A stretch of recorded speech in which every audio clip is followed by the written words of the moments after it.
Hello friends, welcome to Nand Kishore classes. आज हम subtraction of mix fraction सीखने वाले हैं। बहुत ही इंटरेस्टिंग टॉपिक है और शॉर्टकट ट्रिक के साथ सीखेंगे। कोई लेंदी मेथड नहीं लगाना पड़ेगा, नहीं तो अक्सर क्या करते हैं, पहले मिक्स फ्रैक्शन को इम्प्रॉपर फ्रैक्शन में कन्वर्ट करते हैं, फिर सब्ट्रैक्शन करते हैं। लेकिन अब इसकी जरूरत नहीं पड़ेगी। आप कंसेप्ट ध्यान से देखिएगा। सबसे पहले मैं एक सिंपल क्वेश्चन से शुरुआत कर रहा हूं।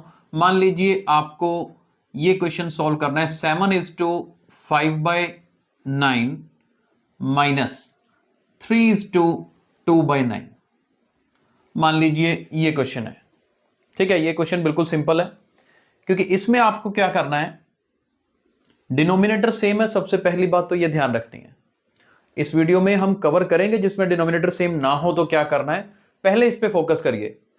क्या करो, इस 7 में से 3 माइनस कर दो क्योंकि बीच में माइनस का साइन है। 7 में से 3 माइनस करेंगे 4 आएगा, राइट। इधर से ये जो 5 है इसमें से इस 2 को माइनस कर दीजिए। 5 में से 2 माइनस करेंगे तो क्या होगा, 3 होगा।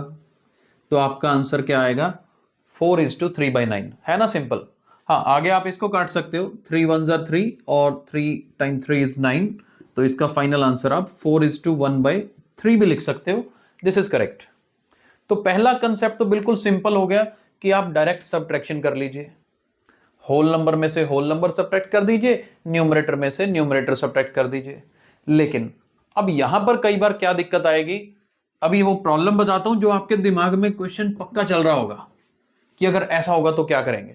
ध्यान से देखिए। क्या, मान लीजिए मेरे पास ये क्वेश्चन है 8:3/8 माइनस 5:5/8, है ना। ये क्वेश्चन दिमाग में आ रहा था कि अगर 3 में से 5 माइनस करना पड़ गया फिर तो नेगेटिव हो जाएगा, तो क्या करेंगे। ध्यान से देखो, बहुत इंटरेस्टिंग। आप क्या करो, 8 में से 5 माइनस किया, चलो एक बार 3 लिख लो। उसके बाद इस 3 में से 5 माइनस करते हो, यही प्रॉब्लम है ना। कोई बात नहीं, 3 में से 5 माइनस करते हो तो नेगेटिव आंसर होता है, कोई बात नहीं, नेगेटिव लिख लो। एक बार नेगेटिव लिख लो तो आपने देखा कि -2/8 आ गया। लेकिन ये फाइनल आंसर नहीं है। बस थोड़ा सा एक काम करना है। क्या, इस 3 में से, याद रखना, 3 में से 1 माइनस कर देना है। अब इसको एक कम कर देना है। 3 में से एक कम करेंगे तो क्या हो जाएगा, 2 हो जाएगा। ये याद ही रख लेना कि अगर आपकी सब्ट्रैक्शन ये नेगेटिव बन रही हो ना, न्यूमरेटर्स को सब्ट्रैक्ट करके, तो आपका फाइनल आंसर में एक छोटा हो जाएगा यहां पर होल नंबर। तो 3 की बजाय 2 हो जाएगा। और 8 और 2 का डिफरेंस कितना है, आप 8 में से 2 माइनस करोगे कितना होगा, 6 होगा। तो आप ऊपर ये 6 लिखिए, डिनोमिनेटर में यही 8 रहेगा, यानी कि इस क्वेश्चन का आंसर 2:6/8 होगा। फर्दर इसको आप सॉल्व कर सकते हो, कोई प्रॉब्लम नहीं है। इसको स्प्लिट कर लीजिए, 2 के 3 कर दीजिए, 2 के टेबल में 4, तो फाइनल आंसर आप 2:3/4 लिख सकते हो।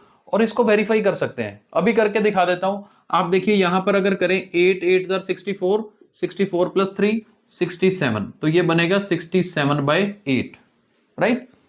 इसमें से क्या माइनस करना है, 8 5 40, 40 + 5 45, देखो 45/8। चलो अब आप देखो, नॉर्मली 67 में से 45 माइनस करोगे तो क्या बनेगा, 22 बनेगा। 22 को 8 से डिवाइड कर लीजिए, इसको 2 से डिवाइड करते हैं, 4 और 11, देखो 11/4 बन रहा है। और यहां पर क्या बन रहा है, 4 2 8, 8 + 3 11, बिल्कुल सेम आंसर बनना है कि नहीं बन रहा। आई होप अब कंसेप्ट क्लियर होगा कि हाँ ऐसा कर सकते हैं। लेकिन प्रैक्टिस जरूरी है। प्रैक्टिस के लिए एक क्वेश्चन और करते हैं। इसी तरह का एक क्वेश्चन उठाते हैं जिसमें डिनोमिनेटर सेम हो और उसका आंसर भी सॉल्व करके देखते हैं। मान लीजिए हमारे पास ऐसा कुछ आ जाए कि 12 मान लीजिए 1/9 ले लेते हैं और इसमें से माइनस करना है आपको 9:4/9। तो अब आपके लिए बहुत आसान होगा। 12 में से 9 माइनस किया 3, 1 में से 4 माइनस किया -3, नो डाउट नीचे 9, ये भी चाहे काट दो, क्या बन गया, -1/3। लेकिन क्योंकि नेगेटिव है ना, तो फाइनल आंसर मेरा 3 से एक कम करना पड़ेगा, 2 लिखना पड़ेगा। और 3 और 1 का डिफरेंस कितना होता है, 3 और 1 का डिफरेंस होता है 2। तो इसका आंसर 2:2/3 आने वाला है। आप चाहे सोल्व करके देख लीजिए, यही आंसर होगा। अभी ये तो हो गया कि जब डिनोमिनेटर सेम है। अब कई बार हो जाता है कि डिनोमिनेटर सेम ही नहीं है जी। क्या हो जाता है कि जी डिनोमिनेटर सेम नहीं है। जैसे कि मान लीजिए मेरे पास एक क्वेश्चन है, ये मान लो मैं यहां पर ले रहा हूं 5:2/3, इसमें से माइनस करना है आपको 3:1/6। मान लो ये क्वेश्चन आ गया। अब 3 और 6 तो सेम नहीं है, सेम नहीं है तो सेम बना लो। क्या करो, सेम नहीं है तो सेम बना लो। कैसे बना लो, दोनों को 2 से मल्टीप्लाई कर दीजिए। ये देखो 2 को 2 से करोगे 4, 3 को 2 से करोगे 6, बन गया सिंपल क्वेश्चन, है ना। अब 5 में से 3 माइनस करोगे 2, 4 में से 1 माइनस करेंगे 3, 6 तो एज इट इज है ही नीचे, ये बल्कि कट भी रहे हैं 3 के टेबल में। तो इसका आंसर कितना आएगा, 2:1/2 आएगा। तो इस तरह से अगर डिनोमिनेटर सेम ना हो तो बस डिनोमिनेटर सेम बना लेना है, जैसे नॉर्मल फ्रैक्शंस को ऐड या सब्ट्रैक्ट करते हैं, सेम उसी तरह से।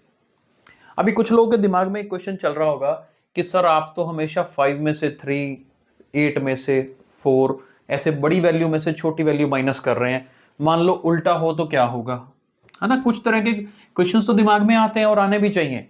जैसे मान लीजिए यहां पर ऐसा होता 3:1/5 माइनस यहां पर हो जाता 7:2/5, तो गड़बड़ लगती है हमें कि सर इसका क्या करेंगे। तो सोचना नहीं ज्यादा, कुछ ज्यादा नहीं सोचना। जो एक नॉर्मल क्वेश्चन होता है ना, जैसे अब नॉर्मल क्वेश्चन में क्या होता है कि जब 3 - 7 हो तो क्या करते हो, -4 बन जाता है।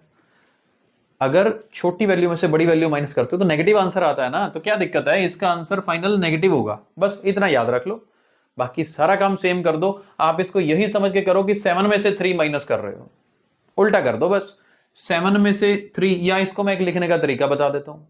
आप एक काम करो, जैसे ये माइनस कॉमन निकाल लो, माइनस ऐसे पता लग गया ना कि माइनस में आंसर होगा, तो आप क्या करो, अब अंदर ब्रैकेट में क्या करो, साइन चेंज कर दो। जैसे ये बन गया -3:1/5 और ये वाला साइन बन जाएगा +7/2/5।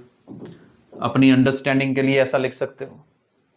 और ऐसा करने का बेनिफिट क्या होगा, अब टर्म्स को इंटरचेंज कर दो। ये करना नहीं है, ये मैं सिर्फ समझाने के लिए बता रहा हूं, इतना करने की जरूरत नहीं है, आपकी अंडरस्टैंडिंग डेवलप करने के लिए कर रहा हूं कि देखो करना क्या है, 7 में से 3 माइनस करना, सेम क्वेश्चन आ गया लेकिन आगे नेगेटिव बना दो।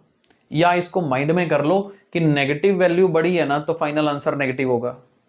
एक पॉजिटिव है एक नेगेटिव है, सब्ट्रैक्शन करना है, नॉर्मल केस है। तो 7 में से 3 माइनस करेंगे, मैं यहां आंसर लिख रहा हूं। पहली बात आंसर नेगेटिव आएगा।